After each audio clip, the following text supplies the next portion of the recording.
हिंदी साहित्य की अनमोल और चुनिंदा कहानियों के चैनल में आपका स्वागत है। आज सुनिए देश की शीर्ष लेखिकाओं में स्थान रखने वाली उर्मिला शिरीष जी की लिखी हुई कहानी कि तुम हो का पार्ट 2। अभी कुछ दिन पहले आपने उर्मिला शिरीष जी की कहानी कि तुम हो सुनी थी और काफ़ी पसंद भी की थी। उसी कहानी का ये पार्ट 2 है। पार्ट 1 में आपने सुना था कि पत्नी के हार्ट अटैक होने और हार्ट सर्जरी होने तक उनके पति डॉक्टर समर ने पत्नी का बहुत ध्यान रखा और बच्चों की तरह उनकी केयर की। एक दिन पत्नी के वॉक करके आने से पहले वो उनके लिए चाय बनाने गए और किचन में स्लिप होकर गिर पड़े, जिससे कमर में चोट आई। अब उसके आगे की कहानी पार्ट 2 में सुनिए। अभी न जाओ छोड़कर कि दिल अभी भरा नहीं। समर, क्या सोच रहे हो? बच्चों की और तुम्हारी चिंता खाई जा रही है। क्यों क्यों चिंता कर रहे हो? जल्द ठीक हो जाओगे। हम दोनों नए सिरे से सब कुछ शुरू करेंगे। ये शरीर कब तक साथ देगा? 100 तरह की बीमारियों ने एकाएक जकड़ लिया है। तुमसे किसने कहा था कि इतने महंगे हॉस्पिटल में एडमिट करवाओ? मुझे तो आदत है सरकारी हॉस्पिटल की, वहाँ एडमिट करवाना था। वहाँ का हाल देखा है। मेरे लिए तुमसे बढ़कर पैसा नहीं है। तुम हो तो सब कुछ है। उसने समर के हाथ को अपने हाथों में लेते हुए कहा, तुमने खाना खाया? अपना ध्यान रखो। और पैसे की क्या व्यवस्था है? कितना बिल आ रहा होगा? कुछ दिन के लिए पैसा बिल सब भूल जाओ। तुम्हारे पास कुछ तो बचा नहीं होगा। देखो, बिना पैसे के कोई इज्जत नहीं करता है। मुझे किसी से अपनी इज्जत नहीं करवानी है। हमारे बच्चे हमारे साथ हैं। नर्स ने आकर इशारा किया कि बेड की चादर बदलनी है, ब्रश करवाना है। वो उठकर बाहर आ गई। आईसीयू का ठंडक, उदासी से भरा माहौल पूरे तन मन को अजीब सी जकड़न में ले लेता है। आज 12वां दिन था। तबीयत में कोई सुधार नहीं दिख रहा था। कमर का दर्द जैसा का तैसा था। तेज असहनीय दर्द। इंजेक्शन से थोड़ा बहुत असर पड़ता था बस। हर रोज़ एक बॉटल खून निकाला जा रहा था। ना ऑक्सीजन का सैचुरेशन बढ़ रहा था और ना ही दूसरी तकलीफ़ें कम हो रही थीं। न्यूरो वालों को दिखाना होगा। एक और डॉक्टर जुड़ गया था। फिर पता चलता कोई दूसरा, तीसरा, चौथा, 5वां डॉक्टर विजिट पर आ रहा है। ये तुम्हें बेवकूफ़ बना रहे हैं। सबकी फ़ीस रहती है। ज़रूरी रहता होगा तभी बुलाते हैं, वो अनजान बनकर कहती। मुझे इंसुलिन दे रहे थे। मुझे शुगर नहीं है, तुम जानती हो ना। हर रोज़ एक्सरे करवाते हैं, ब्लड ले जाते हैं। क्या मुझे ब्लड कैंसर हो गया है? शाम को ये सब बैठकर यहाँ मस्ती करते हैं। इनका कमीशन बंधा है। फिक्स है कि इतने दिन तो आईसीयू में रखना ही है। समर हताश निराश होकर बोलते, प्लीज़ शांत हो जाओ। यहीं पर तुम्हारा इलाज चल रहा है। पेशाब की नली से खून आ रहा था। कैथेटर लगाया है। डॉक्टर को बोलो निकाल दे। समर दर्द से कराह रहे थे। कभी वो देखती ऑक्सीजन मास्क लगाया है तो कभी ऑक्सीजन की नली। डॉक्टर्स की टीम जब राउंड पर आती तो आशा भरी नज़रों से उनकी तरफ देखती। आज रूम में शिफ्ट करना था। नहीं, रूम में शिफ्ट नहीं कर सकते। क्यों? आपने तो कहा था कि इनकी हालत ठीक नहीं है। क्यों? सुधार क्यों नहीं हो रहा है? हमें नहीं पता, डॉक्टर ने झुंझला कर कहा। तो किसे पता होगा? आप डॉक्टर हैं। डॉक्टर हैं, भगवान नहीं। कोई समय तो बताइए, 10 दिन, 15 दिन। हम नहीं बता सकते। आप समझ नहीं रही हैं कि उनकी हालत कितनी ख़राब हो चुकी है। यहाँ रहेंगे तो कम से कम तबीयत कंट्रोल तो कर पाएंगे। रूम में तो सुविधाएं नहीं रहती हैं। आप समझ क्यों नहीं रही हैं? उसकी बहस डॉक्टर क्षमा से चल रही थी और समर फटी फटी आंखों से उन दोनों को देखे जा रहे थे। मैडम, इतने दिन हो गए, जरा भी सुधार नहीं आया है। अगर हमने वेंटिलेटर पर ले लिया तो वापस नहीं लौट पाएंगे। ये कैसी बात कर रही हैं आप? जैसी उनकी हालत है वही बता रही हूँ। इससे पहले तो आपने कभी नहीं कहा था। रात में उनकी हालत बिगड़ गई थी। आपने मुझे क्यों नहीं बुलाया? आप क्या करती यहाँ आके? माना कि समर का हार्ट एनलार्ज था, माना कि फेफड़ों में इन्फेक्शन हो गया था, हीमोग्लोबिन बढ़ गया था, पर अचानक यूँ हालत बिगड़ जाना? वो अपने आप से बोले जा रही थी क्योंकि डॉक्टर क्षमा चली गई थी। जूनियर डॉक्टर उसके पास आया और एक तरफ ले जाकर बोला, मैडम, आपके बच्चे बाहर हैं, कल तक आ जाएंगे। कितने बच्चे हैं? 2। दोनों को बुला लीजिए। क्यों? सर की हालत रात में बहुत ख़राब हो गई थी। ऑक्सीजन का लेवल भी नहीं बढ़ रहा है। उन्हें लूज़ मोशन हो गए थे। खाना भी नहीं खाया। कमर के दर्द के कारण हिल नहीं पा रहे हैं। वो बाहर गई, अपने सिर और हाथ पाँवों को थपथपाया, उमड़ते आंसुओं को पोंछा और भाई को फ़ोन किया। डॉक्टर ऐसा बोल रहा है। मैं आता हूँ, तुम घबराओ नहीं। वो दीवार से टिकी अपने आंसू पोंछती रही। वेटिंग रूम में कोई उसके आंसू देखने वाला नहीं था। अचानक क्यों? क्यों अचानक? हे भगवान, सब ठीक करना, वो प्रार्थना कर रही थी। आधे घंटे बाद भाई आ गया। भाई ने उसके कंधे पर हाथ रखा। तुम जाओ अंदर, मुझे डर लग रहा है। उसकी आवाज़ कांप रही थी। क्या हुआ? कल तक तो ठीक थे। ऑक्सीजन का बड़ा मास्क मुंह पर लगा था, ड्रिप लगी थी। समर के लिए बात करना मुश्किल हो रहा था। भाई ने डॉक्टर से सारी बात की। समर का इशारा करने पर नर्स ने 1-2 मिनट के लिए मास्क हटाया। रमन, तुम्हें अपनी दीदी का बहुत ख्याल रखना है। अरे जीजाजी, आप कैसी बात कर रहे हैं? जल्द ठीक हो जाएंगे, रमन ने उनका हाथ पकड़कर कहा। रमन पर उन्हें सबसे ज़्यादा भरोसा है। तबीयत बिगड़ रही है, साले दवाएं पे दवाएं दिए जा रहे हैं। सुबह 5-6 डॉक्टर देखने आते हैं, अपना बिल बढ़ाते रहते हैं। आपको ठीक होना है, बस अभी उस बारे में मत सोचिए। पैसे के बारे में आप क्यों सोचते हैं? हम सब हैं आपके लिए, आपसे बढ़कर पैसा नहीं है। भाई बाहर निकला तो उसने हाथ पकड़ लिया। क्या कह रहे थे अंदर? अभी तो ठीक से बात कर रहे हैं। रमन के मन में गहरी चिंता बैठ गई। सुधीर कब आ रहा है? रात में आ जाएगा, और विनीत तो कल सुबह तक। बताएंगे कि उसे कब आना है। किसी और हॉस्पिटल में ले चलें ऐसी हालत में? और हालत बिगड़ गई तो? डॉक्टर्स क्या कह रहे हैं? कुछ बताते ही नहीं हैं। उन्हें किसी की क्या परवाह, बस हर तीसरे दिन बिल का पेमेंट करने के लिए फ़ोन आ जाता है। अब तक कितना दे चुकी हो? 275। हम बात करें? पहले समर से पूछ लेते हैं। यहाँ फ़ायदा नहीं हो रहा है तो किसी और हॉस्पिटल में लेकर चलते हैं। समय बर्बाद करने से कोई फ़ायदा नहीं है। कहाँ ले चलें? तुम बताओ। सनी आ तो रहा है? हाँ, आज रात को पहुँच जाएगा। पहले उसे आ जाने दो। तब तक हम नहीं रुक सकते। इंदौर ले चलें? नहीं। क्यों नहीं? सत्यमेव हॉस्पिटल चलें? नहीं। क्यों? तुम पैसों की चिंता मत करो। डॉक्टर प्रवीण से बात करो, अगर वहाँ एम्स में हो जाए। बड़े डॉक्टर्स हैं। कहीं इसलिए तो नहीं कह रहे हो कि सरकारी अस्पताल में पैसा बचेगा? नहीं, वहाँ डॉक्टर्स अच्छे हैं, मुझे उन पर भरोसा है। उसने तुरंत डॉक्टर प्रवीण को फ़ोन लगाया। भाभी, मैं देखता हूँ। यहाँ तो मंत्री, अधिकारी और नेताओं की सिफारिश चलती है, लंबी वेटिंग चलती है। पर भैया, उनको वहाँ से निकालना ज़रूरी है। हालत ठीक होने के बजाय बिगड़ती ही जा रही है। मैं बात करता हूँ, डॉक्टर प्रवीण ने आश्वस्त करते हुए कहा। क्यों शिफ्ट करना है? बाहर गया समर का भाई पूछ रहा था। बहनें पूछ रही थीं और वो जवाब देते देते थक गई थी। उसके होंठ सूख रहे थे, जीभ चिपक रही थी। ऐसा लग रहा था जैसे किसी तूफान में फंस गई हो। डॉक्टर प्रवीण ने 2 डॉक्टरों के नंबर दिए थे। पलंग मिल जाएगा, ये आपको सारी जानकारी देंगे। अब इन्हीं से आपको बात करनी होगी। उसने कम से कम 25 बार फ़ोन लगाया होगा, तब कहीं उन्होंने फ़ोन उठाया। बात करके कंफर्म करता हूँ कि आप कब लाना चाहती हैं, डॉक्टर ने कहा। जैसे ही आप कंफर्म कर देते हैं। वो दूसरे डॉक्टर से बात कर रही थी। भैया, यहाँ से निकालना ही है। आप लोग कल शाम को देख कर तो गए थे, हालत में ज़रा भी सुधार नहीं है। वे डिस्चार्ज करेंगे क्या?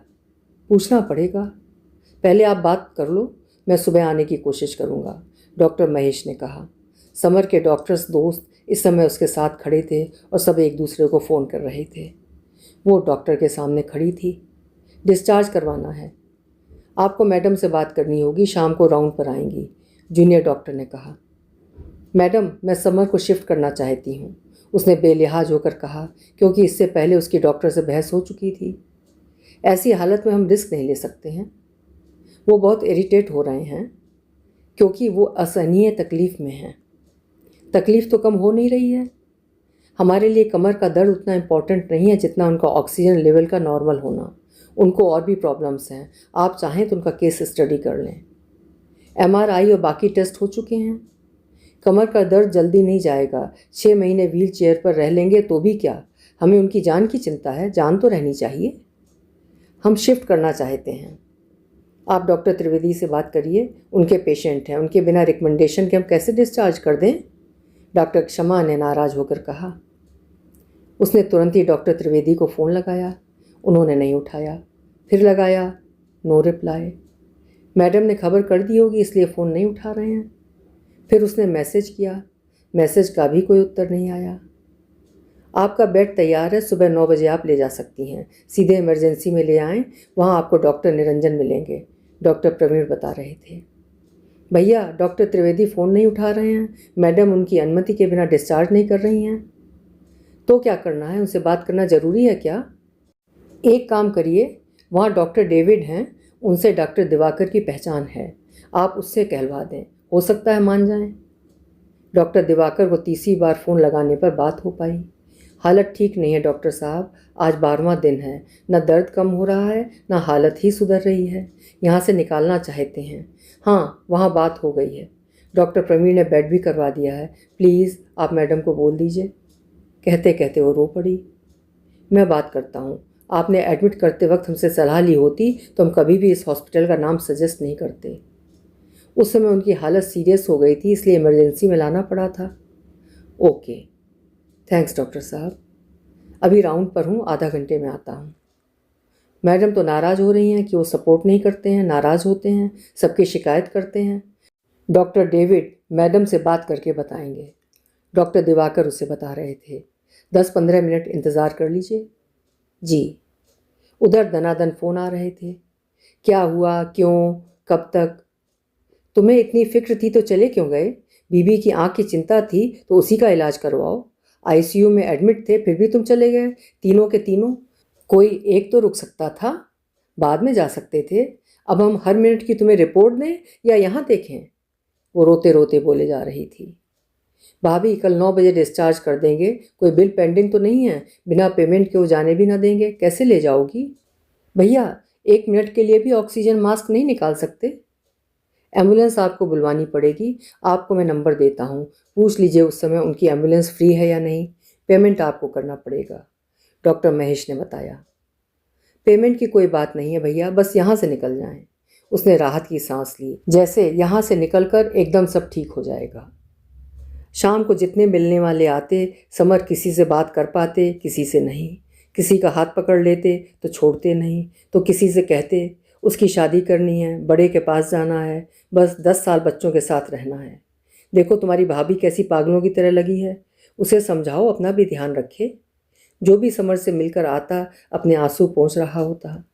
कैसा लाचार हो गया है, हमेशा मस्त रहने वाला आज जब ऐसी बातें करता है तो कलेजा फटने लगता है। सुबह सर को डिस्चार्ज कर रहे हैं? नर्स पूछ रही थी। हाँ। क्यों मैडम, यहाँ से क्यों ले जा रही हो? वैसे सर को बहुत तकलीफ़ है, पर पूरे समय बात करने की कोशिश करते रहते हैं। अपने बेटों और बहू की तस्वीर दिखा रहे थे, बहुत प्यार करते हैं। उनके पास जाने वाले थे ना अगले महीने। आप लोग जानते तो हैं, यहाँ से ले जाना ज़रूरी है। अच्छा ही है मैडम, ले जाइए। सर ने मेरे लिए कुछ कहा था आपसे, किसी हॉस्पिटल में नौकरी के लिए? मैडम प्लीज़ मेरा ख्याल रखिए। बेटा हवाई जहाज़ में था और बहन एयरपोर्ट पर। वो हॉस्पिटल के मैनेजमेंट कक्ष में बैठी बिलों का इंतज़ार कर रही थी। उधर एक लड़का क्यू में लगकर बाकी दवाएं वापस कर रहा था। नर्स उनका सामान थैलों में भर रही थी। रात में रुकने वाला लड़का वापस जा चुका था। रिश्ते में जीजाजी पवन आ गए थे। उनके घुटनों में दर्द था, फिर भी वे स्कूटर से आ गए थे। उन्हें समर से बहुत ज़्यादा लगाव था। यहाँ से हमारे 2 आदमी जाएंगे एम्बुलेंस में, उनका भी पेमेंट। ठीक है, मैं उनको पेमेंट कर दूंगी। उसने डॉक्टर उपाध्याय को फ़ोन लगाया। बस हम लोग पहुंचने वाले हैं, आप वहां पहुंचते इस नंबर पर फ़ोन करिए।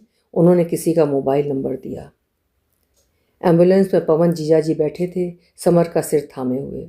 पवन जीजाजी ने कोई मंत्र पढ़ा। चिंता मत करो, सब ठीक हो जाएगा। वे अपनी गाड़ी से आगे जा रही थी। जाकर फ़ोन किया, डॉक्टर प्रवीण के पेशेंट हैं। आपने एडमिशन फॉर्म भर दिया? नीचे ही है, आप फॉर्म भर दीजिए। एम्बुलेंस में लगभग आधे घंटे समर को रहना पड़ा। एडमिशन फॉर्म भरते ही, रसीद मिलते ही मरीज को स्ट्रेचर पर इमरजेंसी में ले जा रहे थे। नियमों का पालन पहले करना जरूरी है, जिंदगी तो बाद में आती है। उसने डॉक्टर प्रवीण को फ़ोन लगाया। भाभी 10-15 मिनट में आईसीयू में ले लेंगे, बेड तैयार हो रहा है। पवन जीजाजी को उसने कुर्सी पर बैठाया। वे थक गए थे, वे उसको बार बार समझा रहे थे। सनी आ गया? समर पूछ रहे थे। बस आता ही होगा, फ्लाइट लैंड होने वाली है, सीधा यहीं आएगा, चिंता मत करो। तभी आईसीयू से कॉल आ गई। वो स्ट्रेचर के पीछे पीछे भाग रही थी। केवल आप अंदर रहेंगी, डॉक्टर ने कहा। मैं पेशेंट मतलब आपके पति समर का डॉक्टर हूँ। आप शुरू से पेशेंट की हिस्ट्री बताइए, डॉक्टर ने कहा। उसने शुरू से लेकर कल रात तक की हिस्ट्री बताई। सारी फाइलें, एक्सरे, एमआरआई, एक के बाद एक वो फॉर्म भरती जा रही थी, हस्ताक्षर करती जा रही थी। ये वेंटिलेटर के लिए है, कभी भी ज़रूरत पड़ी तो हम आपको कहाँ कॉल करेंगे। हमारे पास परमिशन होगी तो हम तुरंत वेंटिलेटर पर ले सकते हैं। डॉक्टर उसको एक एक बात बहुत धीमी आवाज़ में समझा रहा था। उसके हाथ कांप रहे थे। पेन हाथ में था, पर इस फॉर्म पर हस्ताक्षर करने के लिए उठ नहीं रहा था। ये कैसा खेल चल रहा था? जहाँ भी समर को लेकर जाती हूँ, अनहोनी का अंदेशा पहले करवा दिया जाता है। आप क्या सोच रही हैं? ये तो पेशेंट की सेफ्टी के लिए है। वेंटिलेटर से पेशेंट लौटते हैं। डॉक्टर साहब की स्थिति बहुत बिगड़ गई है और तो लेना ही होगा। सीटी स्कैन, बाकी जितने भी टेस्ट ज़रूरी हैं हम करना शुरू करेंगे। उन सब के लिए पैसे जमा करने होंगे। आप काउंटर पर जाकर पैसे जमा करवा दीजिए। जी। उसने समर की तरफ देखा जो लस्त पस्त पड़े थे। सर आइए। बाहर से बार बार कुछ डॉक्टर उन्हें बुला रहे थे। वो बाहर निकली तो देखा टेबल पर केक रखा था। 4-5 बुके अपनी खुशबू बिखेर रहे थे। आज डॉक्टर साहब का बर्थडे है, गार्ड ने बताया। अच्छा। वो तुरंत पलट कर गई और अपनी आवाज़ को नॉर्मल करके कहा, हैप्पी बर्थडे डॉक्टर साहब। आप 15 मिनट बाद मिल सकती हैं। अभी उनके कपड़े चेंज कर रहे हैं। कोई कपड़े नहीं थे क्या? जी, कपड़े तो थे। कपड़े कहाँ गए? हॉस्पिटल वालों ने अपने कपड़े उतार लिए थे ना। क्या? हमें इतना समय ही नहीं मिला कि हम घर जाकर उनके कपड़े ला सकें। चादर लपेट दी थी, वार्ड बॉय बता रहा था। इतनी नाराज़गी, इतनी निर्लज्जता कि चादर में लपेट कर भेज दिया। ज़्यादा ही था तो कपड़ों के पैसे चार्ज कर लेते। उसने बेंच पर बैठकर अपने पाँवों को थपथपाया, फिर ज़ोर ज़ोर से हथेलियाँ रगड़ीं। पूरा सिर ही जैसे सुन्न हो रहा था। चारों तरफ से सिर को दबाया। ये सच है या सपना? हो क्या रहा है? क्यों हो रहा है? अकेली बैठी वो मन ही मन प्रार्थना करने लगी। सब ठीक करना प्रभु, बस एक बार उबार लो। जिया जी को घर भिजवा दिया था। बहन भाई रास्ते में थे। जिन जिन डॉक्टर्स ने यहाँ तक पहुँचाने में मदद की थी उन सबको थैंक्स लिखकर मैसेज किया। मैडम डॉक्टर साहब बुला रहे हैं। अंदर गई तो देखा 3-4 डॉक्टर एक साथ खड़े हैं। जी। इनका सीटी स्कैन करना होगा, ब्लड सैंपल और एक्सरे। जी। एक बार फिर वही सब। इतने सारे टेस्टों से दोबारा गुजरते हुए समर का धैर्य ही टूट जाएगा। एक्सरे तो 15-20 बार हो चुका है और खून भी हर रोज़ निकाला जा रहा है। दवाएं बाहर मिलेंगी, आपको लानी होगी। जी। पर्चा लेकर वो बाहर निकल आई। समर सो गए थे। हल्का फुल्का खाना तो दे सकते हैं, दूध, चाय, बिस्किट भी। खिचड़ी ले आना, उसने बहन को मैसेज किया। इतना बड़ा परिसर चलते चलते पाँव दुखने लगते थे उसके। कुछ समझ में ही नहीं आ रहा था कि कहाँ किस तरफ जाए। दवाइयाँ लानी हैं और भी बहुत सारी चीज़ें लिखी हैं। कोई लड़का भेज सकते हो? उसने भाई को मैसेज किया। शाम तक आ पाएगा, रात में रुक भी जाएगा, हम भी 1 घंटे में पहुंच रहे हैं। भाई का मैसेज आया। वो अकेली ही उठकर चल दी। यहाँ भी तो कोई होना चाहिए, पर दवाएं ज़रूरी थी। मैं दवाएं लेने जा रही हूँ, कोई इमरजेंसी हो तो प्लीज़ कॉल कर देना, उसने गार्ड से कहा। बरामदे में उसी की तरह हैरान परेशान लोग बैठे थे। माँ, फ्लाइट लैंड हो गई है।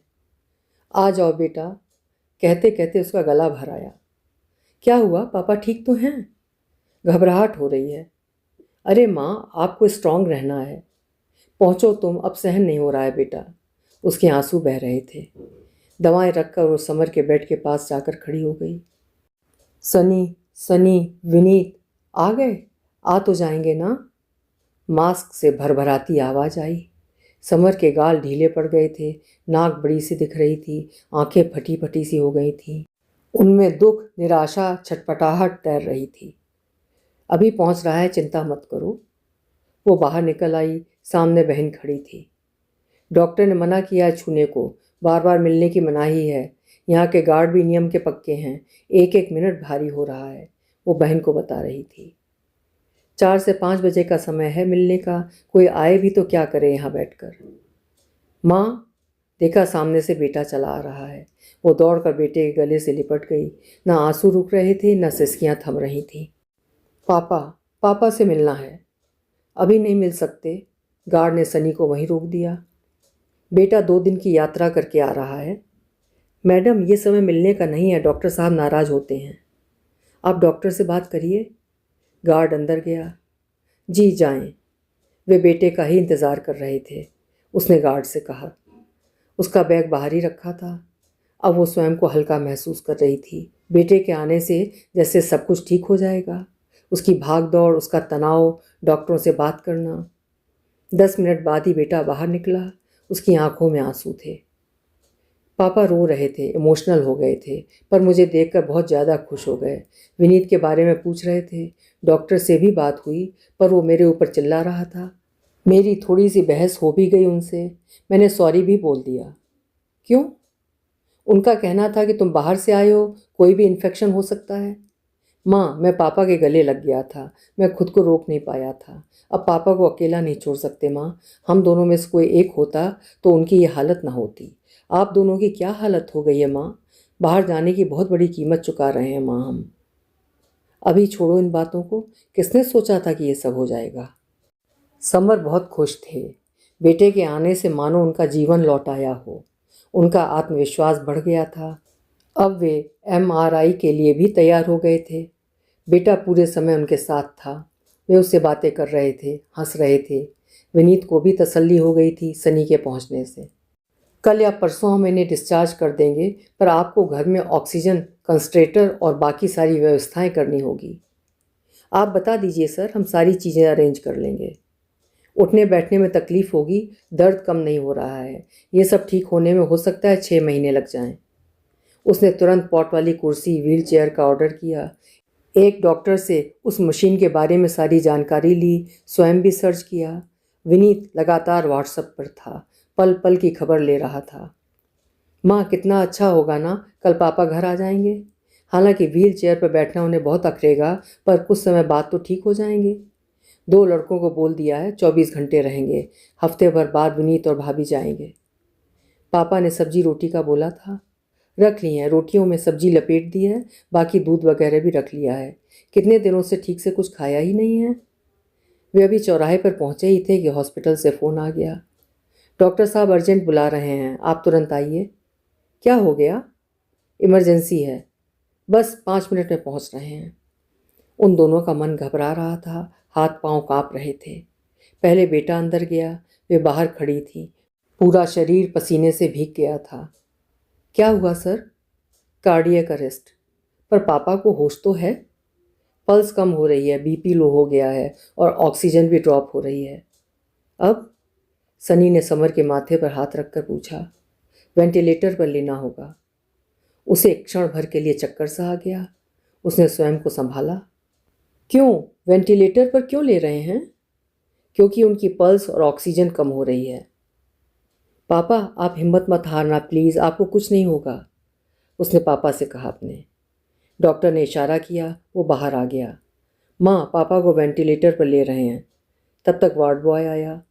डॉक्टर साहब मैडम को बुला रहे हैं, आप भी मिल लीजिए। डॉक्टर ने दूसरे डॉक्टरों को इशारा किया। उसके माथे पर पसीना था, गद्दियाँ पसीज रही थीं। कांपते पाँवों से वो बेड के पास गई। 8 डॉक्टरों की टीम समर को घेर कर खड़ी थी। समर ने बेबस नज़रों से उसे देखा। एकटक देखते रहे। मास्क लगा था। कुछ बोलना चाह रहे थे, कुछ जानना चाह रहे थे। उसका हाथ जोर से पकड़ लिया।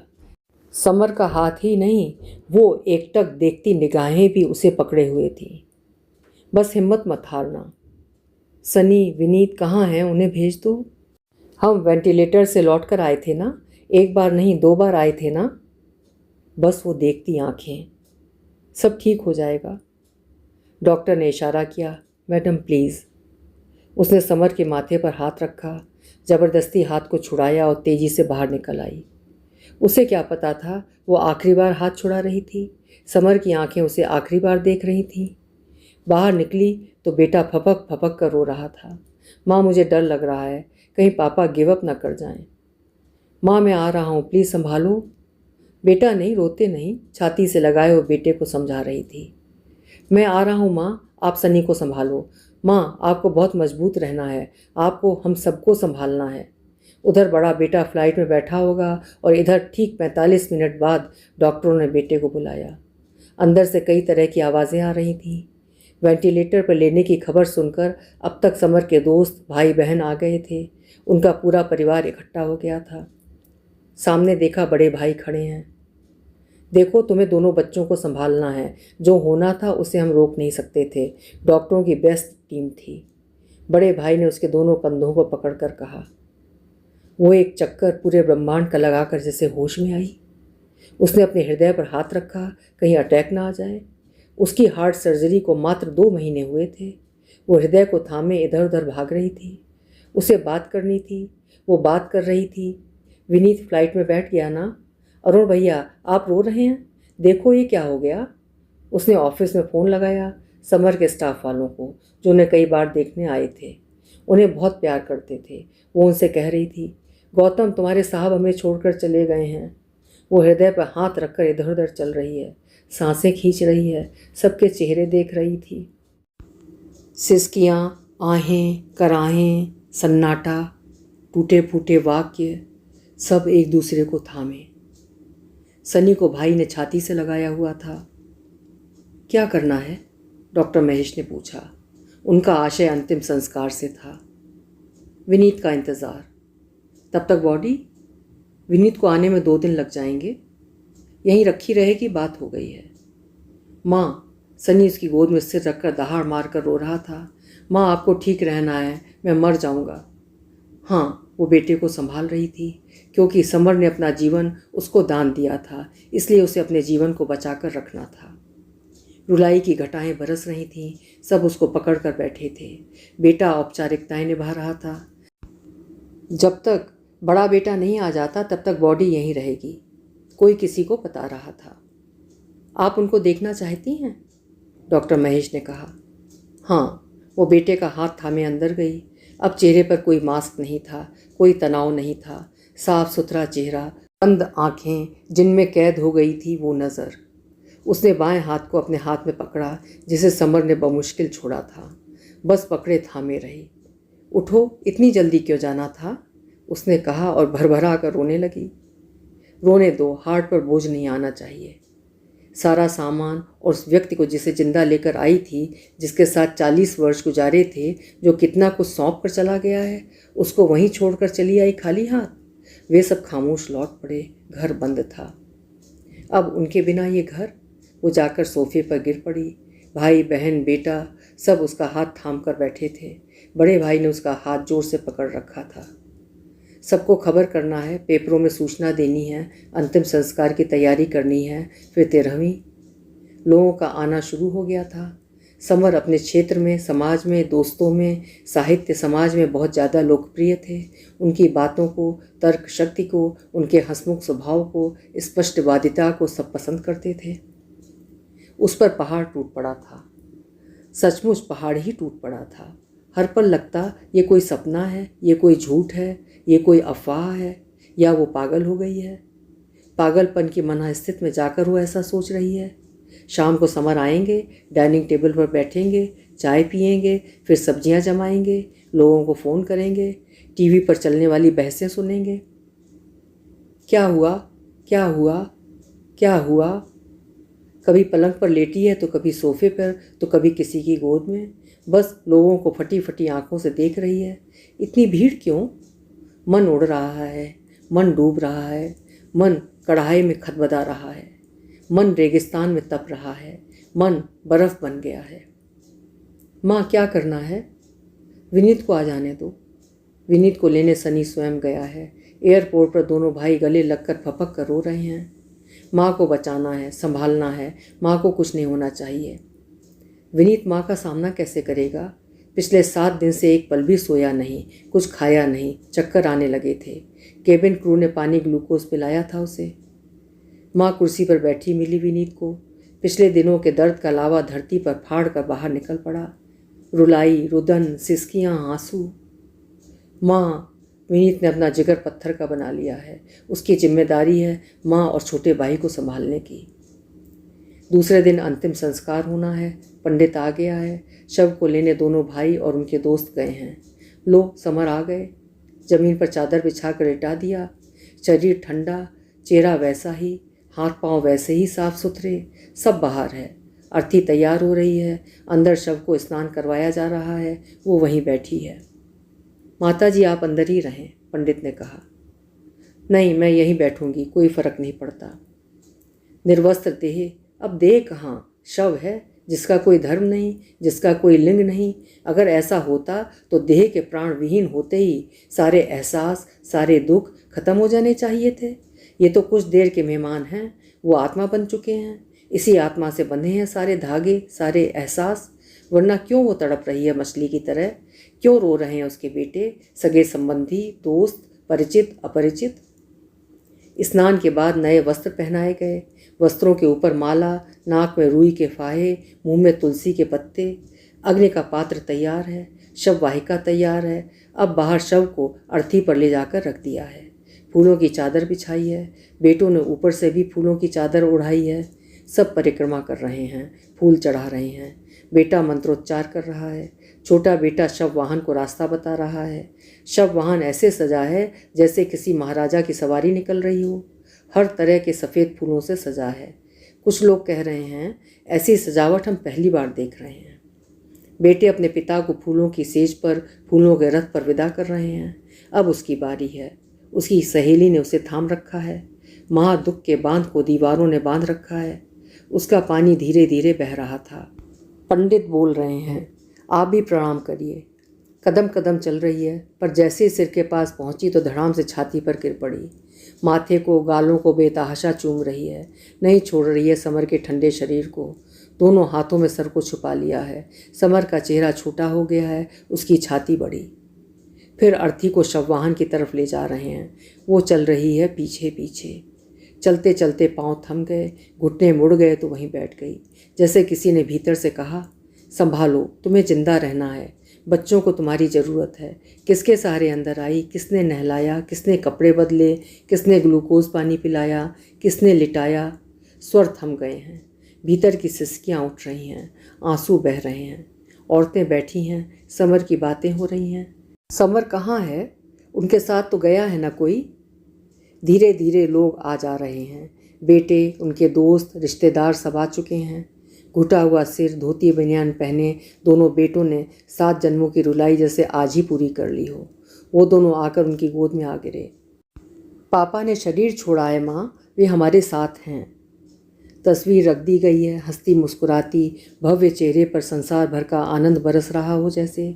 जिस तरफ जाओ उसी तरफ उनकी बड़ी बड़ी आंखें पीछा कर रही हैं।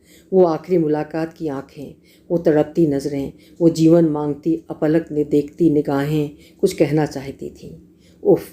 उसने हृदय पर हाथ रख लिया, आंखें बंद कर लीं। पंडित ने जैसा जैसा बताया है दोनों बेटे करते जा रहे हैं। अस्थि चुनना, नर्मदा में विसर्जन, फिर इलाहाबाद और फिर कुछ अंश बचा कर रखा है। पापा हवाई जाना चाहते थे, वहाँ के समुंदर में विसर्जन के लिए। उसके भीतर समर आ बैठे हैं। सब कुछ ग्रेसफुली करना है। उनके रिश्तेदारों को, उनके दोस्तों को, परिचितों को, मरीजों को सबको खबर करवा दो। छोटा बेटा इलाहाबाद गया है, बड़ा यहाँ की व्यवस्था देख रहा है। वे इन दोनों दवाएं समय पर ले रही हैं, बस और कुछ नहीं। जिंदा रहने के लिए कुछ खाना पड़ेगा, सो खा रही हैं। 3रा दिन। फिर गरुड़ पुराण, जिसकी वे हमेशा खिल्ली उड़ाते थे। फिर 13वीं। पिंड बनाए जा रहे हैं, मंत्रोच्चार चल रहा है। फिर हवन किया जा रहा है। हवन के बाद पंडितों का भोजन, फिर सबका भोजन। शाम हो गई। दीपक के सामने वो यूं ही बैठे मुस्कुरा रहे हैं जैसे अभी कुछ बोलने वाले हों। वो बादलों के साथ उड़ रही है, मेघों के पार समर को खोज रही है। 13 दिन आत्मा घर में थी तो वो सचमुच चली गई है, पर वो तो यहीं है, कमरे में, डाइनिंग टेबल पर, बाथरूम में, बिस्तर में, बाहर, भीतर, सब जगह। दान दक्षिणा, हिसाब किताब सब हो गया। अब कौन रुकेगा? वो कहाँ जाए? कब सदमा बैठ जाए? डॉक्टरों से सलाह ली जा रही है, लंबी हवाई यात्रा कर सकती है। बेटे उनको छोड़ना नहीं चाहते, कहते हैं 1.25 महीने तक घर सूना नहीं छोड़ना चाहिए। पर माँ तो दूसरे कमरे में अकेली नहीं जा पाती हैं। समर सारे दोस्तों को बेटों की बर्थडे पे बुलाते थे, पार्टी देते थे, ड्रिंक करवाते थे। बेटों ने उनकी अलमारी खोली। बॉक्स में दुनिया भर की शराब की बोतलें रखी हैं, उनकी पसंद की शराब, ब्लू लेबल। सारे दोस्त बैठे हैं, बीच में समर की तस्वीर रखी है। दोनों बेटे हिचकियाँ लेकर रो रहे हैं। अमित ने उनकी पसंदीदा गज़ल गुनगुनाना शुरू की। बॉटल खोली, थोड़ी शराब डाली। पापा चीयर्स। नीचे तक सामूहिक रोने सिसकाने की आवाज़ें सुनाई दे रही हैं। वे उठीं, उन सबके सामने जा बैठीं। सनी और विनीत के सारे दोस्त उसको घेर कर बैठ गए। आंटी, हम सब हैं आपके साथ। बैग लग गए, तस्वीर और सारा सामान वैसा ही सजा रखा है। माँ को साथ लेकर जा रहे हैं। आपको माँ की चिंता रहती थी। पापा आपको अकेला छोड़कर जा रहे हैं। सॉरी पापा। वो दीवार थाम कर खड़ी है, फिर चली जा रही है, जैसे उसकी देह को कोई अदृश्य शक्ति चला रही हो। मैनचेस्टर से लेओवर था। दर्द से उसका सिर फटा जा रहा था। लग रहा है कोई हथौड़े मार रहा है। घबराहट हो रही है। एयरपोर्ट पर इमरजेंसी कॉल किया। डॉक्टर ने ईसीजी किया। बीपी बढ़ा हुआ था। दिल की धड़कन भी तेज चल रही थी। दूसरे दिन की फ़्लाइट बुक थी। होटल में तीनों जा पहुँचे। पापा को बता दो कि हम मैनचेस्टर आ गए हैं, उनके मुंह से अनायास निकला। माँ। दोनों बेटों ने माँ का हाथ थाम लिया। जो बड़े बेटे ने रोना शुरू किया तो वे घबरा गईं। क्या हुआ? मैं तो आप दोनों को संभालते संभालते पत्थर हो गया था। सनी ने तो हॉस्पिटल में अकेले सब कुछ किया। माँ, पापा ने देह छोड़ी है, आत्मा यही है। उन्हें जैसे होश आया, वो बिलखते हुए बेटों को छाती से लगाए प्रार्थना करने लगी। तुम जहाँ कहीं भी हो, बच्चों को और मुझे ताकत दो। हमें अब तुम्हारी खातिर, तुम्हारे सपनों की खातिर बच्चों के लिए जीना है। मैं भी तो जीना चाहता था। तुम मुझ में हो। तुम्हारी बच्चों को ज़्यादा ज़रूरत है, तो संभालो, हम सबको संभलने की ताकत दो। ओरलैंडो पहुँचते पहुँचते रात हो गई। बहू ने उसको अपनी गोदी में लिटा लिया, सिर पर मालिश कर रही है। लाल रंग की पोटली में बंधी अस्थियाँ उनके सिरहाने रखी हैं। मोमबत्ती जल रही है। पापा चाहते थे मैं हवाई की पोस्टिंग लूँ। मैंने ले भी ली थी, पर अब क्या फ़ायदा। रोज़ उनकी कमी खलेगी, याद आएगी। यहाँ भी वही मुस्कुराती हुई फ़ोटो रख दी है। रोज़ उनकी तस्वीर के सामने दीपक जलाती है। बहू फूल ला कर चढ़ाती है। बड़ा बेटा और बहू जा रहे हैं हवाई। माँ, आप भी चली जाओ, सनी उन्हें बार बार कह रहा है। बेटा, अब मेरी हिम्मत नहीं है कि उन्हें एक और विदा दे सकूं। हवाई का समंदर। होटल के पास में हिंदू मंदिर था। पुजारी से पहले ही बात हो गई थी। बोट भी बुक कर दी थी। लाल कपड़े में बंधे अस्थि कलश में रखी हैं उनकी अस्थियाँ। फूल चढ़ाए, आरती उतारी। छोटे बेटे ने छाती से लगाया, मटकी को चूमा, भरभरा आए आंसुओं को पूछा। माँ, अंतिम विदा दो पापा को। उन्होंने दोनों हाथों से अस्थि कलश को थामा। कौन सी अस्थि होगी? लगा सारी धरती घूम रही है, अंधेरे में देखती हुई आँखें। अपनी छाती से लगाकर माथे से लगाया। बेटे उन्हें हिम्मत दिला रहे हैं। आखिरी अस्थि विसर्जन की विदाई है। उस नीले समंदर को भी तुम्हारा इंतज़ार है। अब ना देह है, ना अस्थियाँ हैं, बस चीज़ें हैं, तस्वीरें हैं। हॉस्पिटल में एडमिट करने के पहले एक रात सपना देखा था कि वे उठकर निर्वस्त्र बाथरूम जा रहे हैं और वे बेटे से कह रही हैं, देखो पापा चलने लगे हैं। वो संकेत था उनके जाने का, या आज एक और बड़ा संकेत मिल रहा है कि देह नहीं है, बस वे हैं। वे हैं सर्वत्र, धरती से लेकर आसमान तक। वे मन ही मन दोहरा रही हैं, तुम हो, तुम हो। मेरा मन कह रहा है कि तुम मेरे भीतर हो। सनी उन दोनों को एयरपोर्ट पर छोड़ने गया था कि देखा व्हाट्सएप पर छोटी बहन का मैसेज और वीडियो पड़ा है। दीदी, हिम्मत तो नहीं हो रही है, पर जीजा जी का ये वीडियो मैंने बनाया था। उन्होंने वीडियो ऑन किया, ऑक्सीजन मास्क लगा है, फिर भी समर सुना रहे हैं। वक्त ने किया क्या हंसी सितम, तुम रहे न तुम, हम रहे न हम। बहन खिलखिला कर हंस रही है। जिया जी वहीं हैं। उस खिलखिलाहट में उसकी रुलाई शामिल हो गई थी। अभी आप सुन रहे थे डॉक्टर उर्मिला शिरीष जी की लिखी हुई एक मार्मिक कहानी कि तुम हो पार्ट 2। जीवन साथी से बिछड़ने का दर्द छलकाती ये कहानी आपके दिल को भी भिगो गई होगी। कहानी पसंद आई हो तो लाइक ज़रूर करिएगा और हिंदी साहित्य की उत्कृष्ट कहानियाँ निरंतर सुनते रहने के लिए चैनल को भी सब्सक्राइब कर लीजिएगा। कल फिर मिलेंगे। आपका समय शुभ हो।